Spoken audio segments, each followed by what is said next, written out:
Bueno, buenos días. Acá en Chile ya son las buenas tardes, por eso me costó ubicarme temporalmente. Bueno, mi nombre es Elizabeth y represento al equipo que ha estudiado, en este caso, a la variable aleatoria junto a la distribución de probabilidades. Lo ha liderado Valeria, pero Valeria en este momento ella es estudiante de doctorado de la Universidad de Granada y ha tenido que hacer un viaje de último momento que no ha podido estar en esta presentación. En el caso mío, yo apoyé a Valeria en el desarrollo de este estudio cuando ella estaba en sus primeros años de magíster. Ahora ya está en la misma línea, estudiando la variable aleatoria, pero desde el punto de vista de un estudio doctoral. Sigue en este mismo ámbito, digamos. Entonces, el tema de la presentación es la valoración de una situación didáctica sobre la enseñanza de la variable aleatoria y la distribución de probabilidades en la educación secundaria. Nosotros vamos a presentar en base a 5 apartados, una pequeña introducción que nos va a llevar al marco de referencia que vamos a profundizar. Vamos a referirnos a los materiales y métodos para profundizar en lo que es la discusión de resultados y las conclusiones. En relación a la introducción del tema, para poder introducirnos, nos queremos plantear dos preguntas. La primera de ellas es, ¿qué importancia tiene la variable aleatoria y la distribución de probabilidad en la enseñanza secundaria? Y la otra pregunta, ¿cómo es su enseñanza en este nivel escolar? La primera pregunta nos lleva a referirnos a Batenero y Heiteler, que nos dice que la variable aleatoria junto a la distribución de probabilidades son conceptos fundamentales para tratar durante la educación estadística de probabilidad escolar, debido a que éstas manifiestan experiencias cotidianas. Por otro lado, diversos autores nos hablan de que la enseñanza en la educación secundaria es compleja, de estos conceptos, debido prioritariamente a las dificultades asociadas a la comprensión de ellas y especialmente al concepto de función que está involucrado en ellas. Esto nos lleva a plantearnos como objetivo de investigación valorar un proceso de instrucción sobre la variable aleatoria y la distribución de probabilidades para la educación secundaria, fundamentado en dos teorías, la teoría de situaciones didácticas por un lado y la teoría de representaciones semióticas. Bueno, como ya lo mencioné, los dos fundamentos teóricos fuertes de este trabajo es por un lado la teoría de situaciones didácticas planteada por Brousseau y la teoría de registros de representaciones planteada por Duval. En relación a la teoría de situaciones didácticas, cuyo principal exponente es Brousseau, nos habla de analizar un sistema integrado por el docente, el estudiante y el saber, donde además se analizan las interacciones que hay entre estos tres elementos al construir un conocimiento matemático. Y en él se habla sobre lo que son las situaciones adidácticas, aquellas en donde no hay intervención del profesor. Ojo con eso. El estudiante y medio interactúan y mediante la aplicación de conocimientos antiguos surge en él la necesidad de aprender una nueva temática, en donde va a emerger el aprendizaje. En estas situaciones adidácticas hay tres fases: la situación de acción, la situación de formulación y la situación de validación, o fases dentro de la situación adidáctica. Por otro lado, dentro de esta teoría está el concepto de situación didáctica, que es aquella que implica la diversidad de interacciones entre el profesor, el estudiante y el medio, y comprende además las situaciones adidácticas y su interacción. Incluye una fase más, que es la fase de institucionalización, donde toma protagonismo el profesor, no como en la anterior, donde toma protagonismo el estudiante, pero tener presente que la situación didáctica incluye todo este proceso, partiendo desde la situación de acción, formulación y validación, hasta finalizar con la situación de institucionalización. Por otro lado, el otro componente teórico de nuestro estudio se basa en la teoría de registros de representación semiótico planteado por Duval, que nos habla de la diversidad de registros de representaciones que hay de un objeto matemático como los que se visualizan en la diapositiva. Él nos menciona que construir un concepto en matemática depende de la capacidad del estudiante para transitar en al menos dos registros.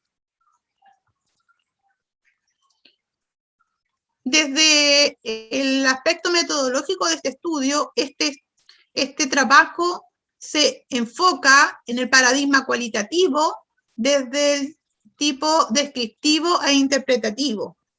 Los sujetos informantes son 22 estudiantes chilenos pertenecientes al grado 10, aproximadamente entre 15 y 16 años. El criterio de selección de los estudiantes fue por disponibilidad y accesibilidad.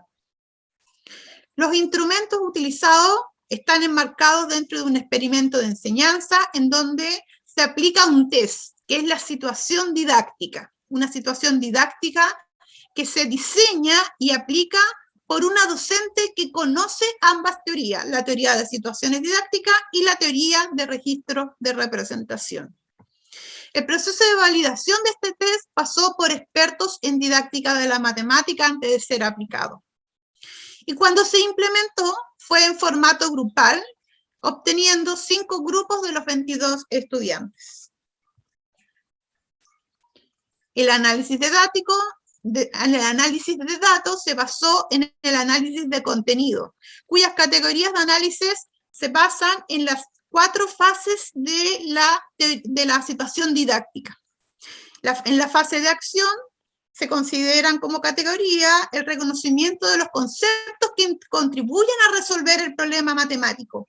En la fase de formulación, la identificación de las diversas estrategias de resolución del problema. Y para la fase de validación e institucionalización, las categorías establecidas en las 2 fases anteriores. Aquí les presento el problema que guió la clase, el experimento de enseñanza. Este experimento de enseñanza estaba enmarcado en un colegio, en donde se lleva a cabo los festejos del Día del Alumno. Se habla que hay un número de estudiantes que tiene 30 apoderados totalmente, en total hay 30 apoderados, y se tiene esa tabla de información. Luego la intención es efectuar una rifa que beneficie a los alumnos y se asignará a cada apoderado un boleto de rifa. Y hay un contexto que está detrás de toda esta situación. El desafío de los estudiantes para este contexto en particular es que, dado los conjuntos A, B y C definidos como A, el conjunto de los 30 apoderados del taller, B, el conjunto de cantidad de estudiantes, y C, el conjunto de posibles ocurrencias de cada situación. Y el desafío es que define y represente la relación entre A y B y entre B y C. Lo que nos va a llevar, finalmente, a las ideas de variable aleatoria y distribución de probabilidad, que para allá vamos, a construir ambos conceptos. Las respuestas esperadas estarían en torno a esto. Este es un diagrama de Venn, de todas maneras, no es, es una de las respuestas que podríamos esperar como experta, pero es para visualizar el trabajo que van a llevar los estudiantes. Acá tenemos el conjunto de los apoderados, luego tenemos la cantidad de niños que tienen los apoderados y las probabilidades asociadas. Para el análisis vamos a mirar, bueno, aquí hay parte del análisis, lo vamos a mirar en relación a cada una de las fases de la teoría de situación didáctica. Entonces, vamos a partir por la fase de acción. En la fase de acción tenemos este primer resultado y nosotros, en este caso, me voy a enfocar a mostrar resultados en relación a la categoría 1 y a la categoría 3, es decir, cómo los alumnos fueron capaces de identificar el espacio muestral e identificar el conjunto C, compuesto por las probabilidades. En relación a la identificación del espacio muestral, Lo primero que sucedió en esta clase, en este experimento de enseñanza, es que 4 de los 5 grupos identifican la cardinalidad de los 4 eventos aleatorios como el espacio muestral. Y esto ya nos provocó una dificultad que también fue manifestada en el estudio de Batanero 2001. Dado que la profesora tenía conocimientos de la teoría de situación, tiene presente lo que son las devoluciones que debe realizar a los estudiantes para poder avanzar, en este caso en la fase de acción. Y tenía prevista también esta devolución en caso que sucediera una situación como esta. Entonces ella plantea, considere este grupo de clase de grado 10. ¿Cómo representarían al conjunto de todos los alumnos que usan lentes del curso? ¿Qué elementos contiene este conjunto? ¿Cómo lo representarían en la pizarra? Entonces está aquí dando énfasis a los tipos de representaciones y a los elementos que contienen cada conjunto. Esto los lleva a los alumnos a volver a entrar en el problema, a volver a entrar a la fase de acción, logrando las siguientes producciones. Entonces ahora ya 4 de los 5 grupos han reconocido correctamente el espacio muestral, donde observamos que 2 de ellos lo han hecho como una colección de números. Estos resultados son mucho mejores que los señalados, por ejemplo, por Landín y Salinas el año 2016. En la misma fase de acción, en relación a la categoría de identificar cuál es el conjunto C compuesto por las probabilidades, podemos observar que tenemos grupos que sí lograron encontrar este conjunto C de diversas formas. 3 de los 4 grupos reconocieron que el conjunto C está constituido por probabilidades de eventos compuestos y establecieron los 4 elementos que lo componían. Se constata así mejores resultados que los obtenidos por Salar el año 2014. Vámonos a la segunda fase, la fase de formulación, donde deben formular los elementos que contiene en relación al problema. Y aquí lo vamos a dividir en 2 etapas. Primero, cómo formulan la relación entre el conjunto A y el conjunto B. Y lo segundo, parte de los resultados, la vamos a ver cómo formulan la relación entre el conjunto B y el conjunto C. Entonces, en relación a la representación de la relación entre los conjuntos A y B, podemos ver una diversidad de registros, como se muestra en la diapositiva. Se ve el registro verbal, el uso de esquemas y el diagrama sagital. También el uso de tablas. Es posible contrastar en esta etapa que se obtuvo mejores resultados que los obtenidos por Salar el año 2014. Y en relación a la representación de la relación entre los conjuntos B y C, también se puede obtener una variedad de registros. Aquí observamos el registro verbal en términos de diagrama y también en términos de tabla, que es el grupo 2. Estos resultados son similares a los obtenidos por Flores el año 2014. Pasamos ahora a la tercera etapa de la situación adidáctica, la fase de validación, donde aquí hay un protagonismo del profesor para poder generar discusión en los estudiantes. El profesor selecciona 3 grupos, al G1, al G2 y al G3, para que expongan sus resultados de manera de provocar un debate en el curso. G3 y G2 presentan respuestas incompletas, no están terminadas. En cambio, G1 propone una respuesta completa y correcta. Entonces, luego el profesor plantea algunas preguntas con objeto de proponer controversia de las estrategias usadas por cada grupo. ¿Cómo establecieron las relaciones? ¿Cómo determinaron los elementos del conjunto C? ¿Se pueden representar con un esquema, un dibujo o una tabla las relaciones que se generan? Entre las estrategias del grupo G1 y las de los otros grupos, ¿existe alguna diferencia o semejanza? Y así los grupos todos los estudiantes llegan a un consenso, afirmando que el desarrollo correcto del problema fue elaborado por el grupo G1, cuya respuesta se basó en la estrategia 3 que estaba mencionada anteriormente. Ahí está el desarrollo del grupo 1. Y entonces pasamos a la última etapa de la que sería ya entrando a la situación didáctica, a la fase de institucionalización. Y el docente emplea la estrategia del grupo 1, centrada en las categorías mencionadas, para mostrar la relación entre los elementos del conjunto A y B, y luego entre el conjunto B y C. Posteriormente plantea ciertas preguntas. ¿Cómo podría ser una función la relación que se ¿podría ser una función la relación que se establece entre los dos conjuntos del desafío? ¿Por qué? ¿Qué condición debe satisfacer una relación entre conjuntos para que sea una función?